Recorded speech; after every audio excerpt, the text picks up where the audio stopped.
L'échange que vous allez entendre est un entretien épistémique. Il s'agit d'une conversation asymétrique dans laquelle on s'intéresse à notre interlocuteur en lui posant des questions. Au travers de celle-ci, nous cherchons à comprendre les raisons qui motivent son avis. L'objectif principal de cette forme de conversation est de passer un moment agréable et mutuellement enrichissant. Bonsoir Nwanda, tu peux te démute. Bonsoir. Ça va, c'était un peu long, hein. On a beaucoup de monde aujourd'hui. Merci d'ailleurs à tous ceux qui sont patients et qui font les demandes. On pourra pas faire monter tout le monde malheureusement, mais je remercie tous ceux qui ont été patients. Je me demande si c'est pas avec moi que cet entretien va se passer. Il me semble que oui, si tu es d'accord, bien sûr. Avec plaisir. Non, avec moi. Avec vous deux alors. D'accord. Ça va, c'était pas trop long. Ça va, j'ai écouté patiemment et je sais même plus pourquoi je suis monté en fait. On voulait parler de Ratatouille, je crois. Non, c'était sur le sujet d'Artémis. Pour toi, est-ce que c'est une fiction, une réalité? Comment tu en arrives à cette conclusion? Pour moi, c'est une réalité. Ah. Comment tu expliques cela? Comment j'explique que j'y crois? Ouais. Alors déjà, on va faire plus simple. Entre 0 et 10, 0 c'est totalement une fiction, 10 c'est absolument une réalité, il n'y a même pas de débat. 5 c'est un peu comme la personne précédente. Je suis un peu partagé, toi tu te situerais où? Moi je suis à 10, pour moi c'est totalement réel. 10, c'est beaucoup 10. Il y a pas pour moi il n'y a pas de demi-mesure d'ailleurs. Il n'y a pas de doute à avoir. C'est soit t'y crois, soit t'y crois pas. Et si t'y crois, ouais. De toute façon, où je pourrais enlever un point ou un demi-point. C'est ce que j'allais te poser. Ouais. La question d'après, c'était y aurait-il quelque chose qui pourrait te faire baisser ce niveau de certitude? Non. Non. Enfin, okay. Dans les informations dont je dispose maintenant, non. Maintenant, si je me pose dans l'interrogation qui est celle du thème, tout ce que je vois ne fait que confirmer que c'est la réalité. Et si j'impose un doute que vous avez évoqué précédemment, le doute est sain, mais pas quand il est précédé par la conclusion. Et alors, si j'ai bien compris, tout ce que tu vois ne font que confirmer ton 10 sur 10 dans cette certitude que Artémis est bien quelque chose de réel. Mais qu'est-ce que tu vois précisément qui te fait monter à 10? Déjà, j'ai vu le décollage, filmé par des tas d'amateurs aussi. Et puis après, je prends le chemin de ceux qui s'interrogent, honnêtement. Et je vois des gens qui s'interrogent honnêtement et qui se disent, oh là, moi j'ai un télescope, je vais regarder. Et si elle est bien dans le ciel, je vais la voir. Et ils confirment, ils regardent et ils la voient. Après, je vais mener la même écoute. Excuse-moi, tu connais des gens qui l'ont filmé et qui l'ont vu, personnellement? J'étais là quand un des intervenants précédents l'a fait. Charles. Alors personnellement, non, je connais. Ouais. Oui. Voilà. Ouais, qui nous a montré des images sur son ordinateur. Oui. Comment tu sais que les images de Charles Messier sur son ordinateur sont vraies? Ça fait partie de mon dogme. Ça s'appelle la confiance. Ah, intéressant. Mais après, je peux mener la même écoute auprès de ceux qui n'y croient pas. Et là, j'ai vu 2 photos de la Terre prises d'Artémis. En disant, regardez, ils ont envoyé 2 photos, une de jour, une de nuit, et pourtant les continents sont au même endroit, les nuages n'ont pas bougé. Ça c'est une preuve qui réfute que c'est réel, mais pour moi, elles sont incohérentes. Enfin, l'incohérence de la preuve, ne me pousse pas à y croire. Parce que ça voudrait dire que la NASA nous a envoyé... Tu veux que je reformule? Ouais, je vais voir. Je vais. Ouais. Je suis désolé, je pense qu'on a un tout petit décalage, donc je vais faire attention à ça. Je pense qu'on a un tout petit décalage quand on se parle, donc ce qui fait que tu as l'impression que je te coupe la parole, mais je vais essayer d'y faire attention. C'est très léger, normalement on devrait pouvoir s'en sortir. Tu disais que ce que j'ai pas compris moi, c'est que quand tu as vu les images des personnes qui ne croient pas à l'histoire d'Artémis, où on voit l'image de jour, l'image de nuit avec les continents et rien n'a bougé. J'ai pas compris si ça t'a mis le doute ou au contraire ça t'a confirmé qu'Artémis était vrai. Ça m'a confirmé que ceux qui n'y croient pas s'appuient sur des preuves incohérentes. Ok. Et qu'est-ce qui t'a confirmé dans cette double image que c'était incohérent pour la réalité? Ça voudrait dire si c'est faux, hein, c'est une fiction. Il y a des gars à la NASA qui nous fabriquent des fausses images. Ils nous en envoient une de jour, de la Terre de jour. Ils nous en envoient une prise à plusieurs heures d'intervalle de nuit. Et les mecs oublient complètement de faire tourner la Terre et de bouger les nuages. C'est cette incohérence-là. J'ai vu aussi la nacelle. Voilà, il y a beaucoup de gens qui n'y croient pas, nous montrent une nacelle censée extraire les gens de la fusée. Donc là, c'est pareil. Donc c'est une fusée en CGI, mais on pense en extraire les astronautes. C'est quoi ça? C'est un programmeur qui a des scrupules. Voilà. C'est ça ce que j'appelle l'incohérence des preuves. D'accord. Si je comprends bien, pour toi, des choses qui paraissent complètement, j'ai employé un terme un peu exagéré, excuse-moi, mais un peu loufoque de la part d'une industrie de la NASA qui voudrait tromper tout le monde, en commettant des erreurs, en laissant passer des erreurs, ça voudrait dire que pour toi, ça prouve la réalité, c'est ça? Non. Je pense que je vais reprendre mon raisonnement. Je pense que le doute est sain, sauf quand il est précédé par sa conclusion. Et que quand j'essaye de regarder d'un œil neutre, je vois quand même des preuves en tout cas plus sérieuses que d'autres. Me dire que c'est faux parce que la NASA t'envoie 2 photos où ils n'ont pas pris en compte la rotation.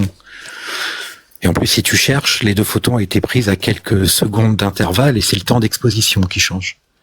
Et puis même globalement dans le complot, moi je vois qu'il y a toujours une absence de preuves qui valide.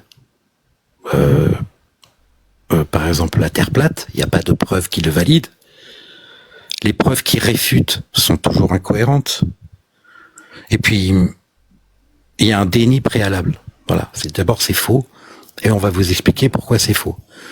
Alors que je pense qu'il faut mieux vous dire c'est vrai et expliquer comment c'est vrai. Là, Artémis, c'est peut-être un cas... Vas-y, je t'en prie. Ouais, non, parce que ça me fait popper quelque chose dans ma petite tête. Du coup, si une personne réfractaire va observer des preuves avec un déni préalable, est-ce qu'on pourrait pas s'interroger sur le fait que quelqu'un qui adhère complètement à l'hypothèse mainstream ne part pas avec des bons a priori préalables? Si, on peut considérer qu'il y a un miroir préalable, si tu veux. Mais après, l'observation ne ment pas. C'est-à-dire, soit je suis bien sur un globe et quand je vais en hémisphère sud et que je regarde les étoiles, elles tournent autour d'un centre, soit je suis sur un disque et là, quand je vais en hémisphère sud et que je regarde, elles vont toutes avec une trajectoire rectiligne. Voilà, ça c'est une expérience clivante avec forcément en fonction peut-être d'une conclusion préalable, il y a bien 2 phénomènes différents. Et ce que je vois, moi, d'où je suis, c'est que si on regarde et qu'on se renseigne, peut-être qu'on va me dire, est-ce que tu vas croire parce que moi, je ne suis pas allé en hémisphère sud. Et si je te dis, j'ai vu des vidéos d'un ciel étoilé qui tourne autour d'un axe, tu vas me dire, comment je peux le croire? Certes. En tout cas, je n'ai jamais une observation d'un ciel étoilé avec des trajectoires rectilignes. Ça, je n'ai pas. Ah bon? Même à l'équateur? Non, mais je parle en hémisphère sud en regardant vers le pôle sud. Ok. Voilà. Ce que je veux dire, c'est que des fois, pour prouver la version qui n'est pas mainstream, c'est très simple. Si tu veux vraiment prouver quelque chose, c'est simple finalement. Peut-être qu'Artémis c'est un peu plus compliqué. Mais quand même là, je pense qu'il faut, comme, Ouais, enfin, je t'en prie. c'est là où j'allais en revenir. C'est là où j'allais en revenir parce que si j'ai bien compris pour toi, hein, dans ce que tu me disais tout à l'heure, ce qui te fait vraiment adhérer à cette position forte de 10 sur 10, c'est que tu as vu plusieurs vidéos filmées, à la fois professionnelles et amateurs, du décollage. C'est bien ça? Oui, c'est ça, et tout un tas de choses. Oui, c'est ça. Enfin, je sais pas. Je n'y étais pas, mais à la rigueur, je n'y étais pas sur le pas de tir. Donc on peut, si tu veux, tout. Oui, si je veux, je peux tout remettre en question. Mais je t'ai dit, Non, ça fait partie d'un dogme préalable, c'est-à-dire que le savoir se partage et qu'il y a une confiance. Mais c'est pour ça que le complotiste, enfin, ils sont pas tous pareils, mais s'ils ont bien un trait en commun, c'est le déni. La défiance et le déni. Avec ou avec bonne foi ou mauvaise foi. Mais quand même, il y a quelque chose au début, il y a un biais de confiance. Il y a un biais de confiance.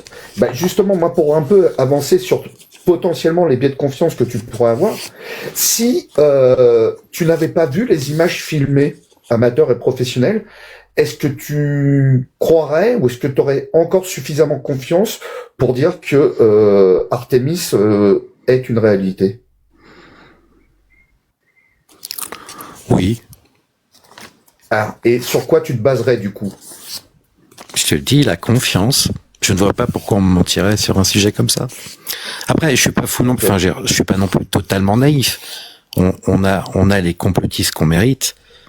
Et on a eu des complots que tout le monde a vus, et c'est normal après de douter. Je vous dis, le doute n'est pas est sain.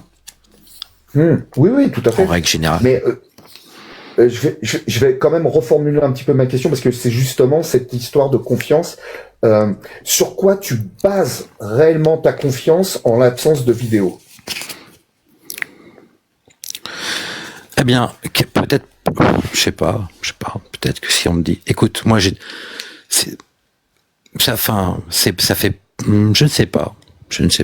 Je sais pas, après, si tu veux, on peut tout mettre en doute. Hein. Je veux dire, finalement, le Japon peut-être n'existe pas parce que je n'ai jamais vu rien d'autre que du Japon que des vidéos.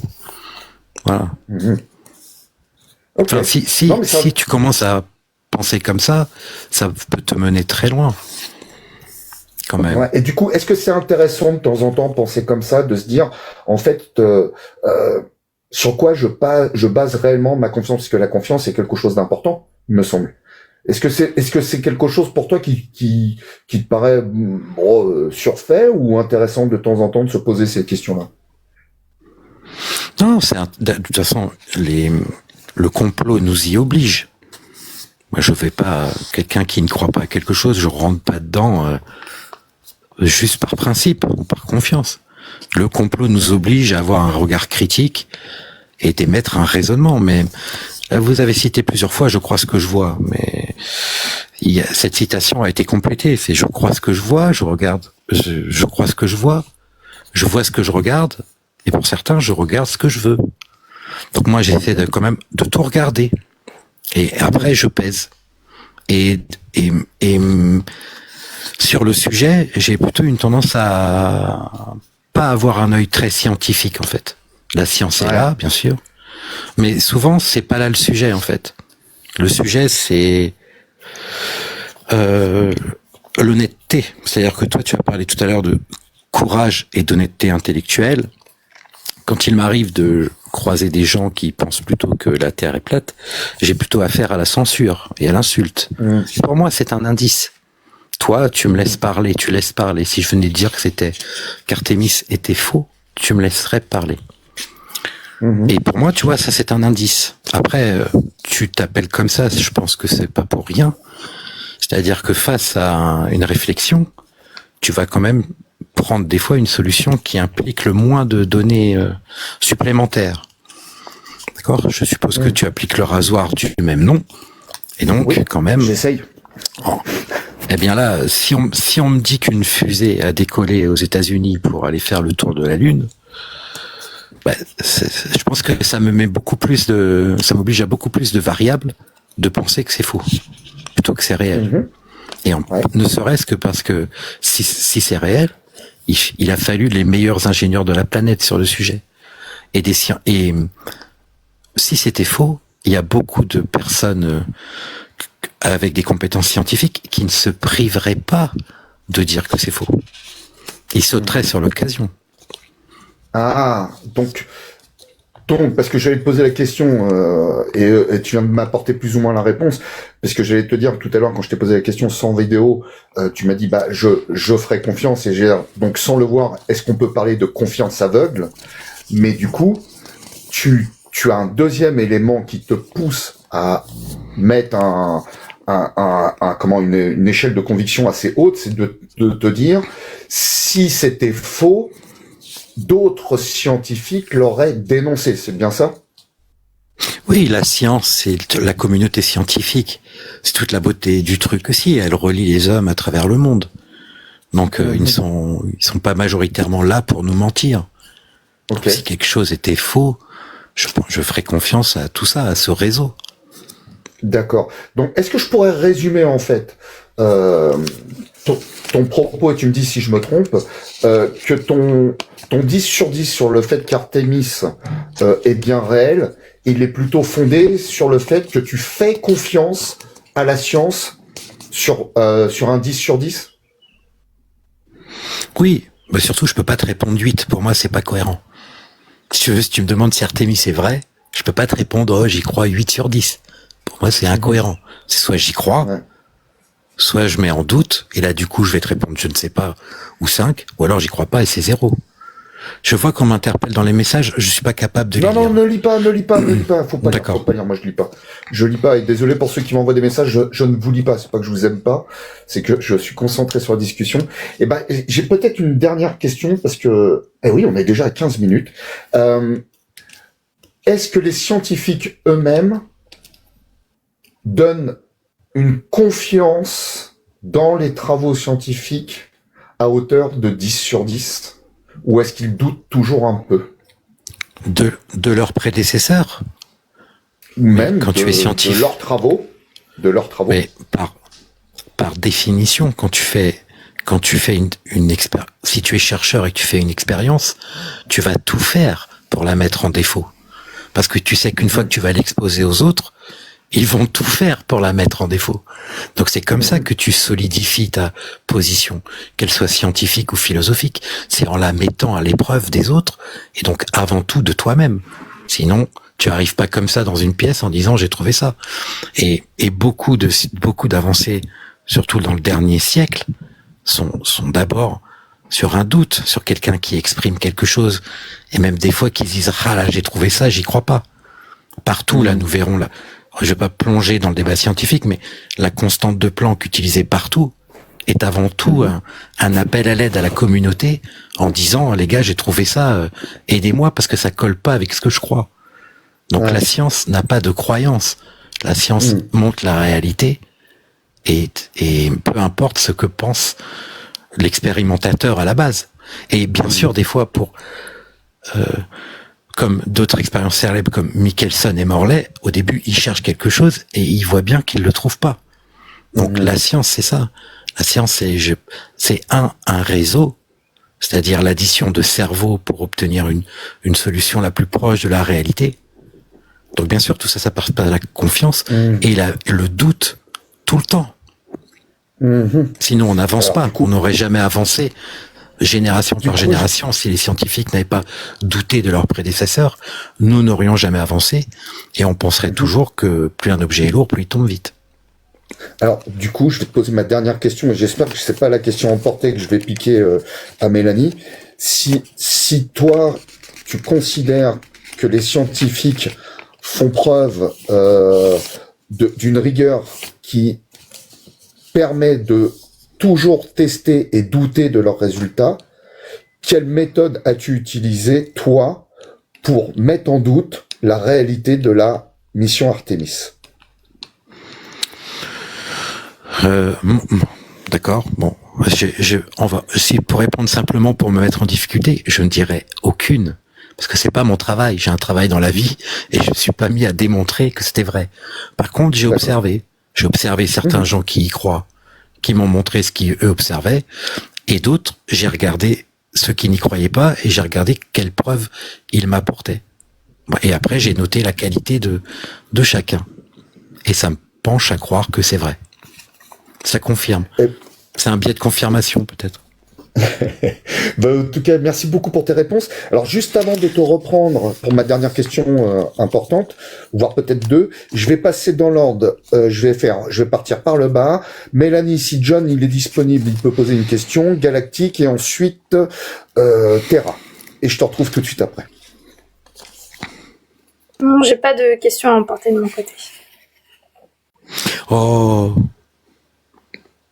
Désolée. C'était intéressant, mais j'ai pas de questions non plus, puisque Russell, qui a mené l'entretien, a posé toutes les questions que je voulais emporter. Ouais, la même. Franchement, Russell, pas cool de ta part, hein. Bah, excusez-moi d'essayer de ne pas être trop mauvais, quoi. On a fait un entretien de qualité. Voilà, on va dire ça comme ça. Toi, t'as eu des réponses de qualité, par contre, les questions... Ouais, c'était merdique comme d'habitude. Je suis désolé, je vous présente mes excuses. Par contre, c'était les questions de Terra qui étaient merdiques, les autres étaient bien. Je vais te poser deux questions qui sont importantes pour nous. La première, c'est comment t'es-tu senti pendant cet entretien? Et la deuxième que je pose de temps en temps, c'est de cet entretien, si tu devais retenir quelque chose, laquelle serait-elle? L'entretien, très bien. J'aime bien que tu testes, que tu ailles jusqu'au bout pour mettre en difficulté la position. C'est ce que je retiendrai, voilà. Après, je note, voilà, que c'était courtois et sans censure. Eh ben, écoute, je te remercie beaucoup. Bonjour. J'ai pas de questions à emporter. Je termine avec monsieur. Mais non, je pose une question pour lui, moi. Ouais, mais toi, tu peux pas, je suis désolé. C'est que pour les copains de l'équipe. On est sectaire ici. C'est l'équipe. Si t'as pas le maillot, tu peux pas poser les questions. Je rigole. Mais non, c'est le format du live. C'est le format du live, je suis désolé. C'est justement pour éviter que les gens...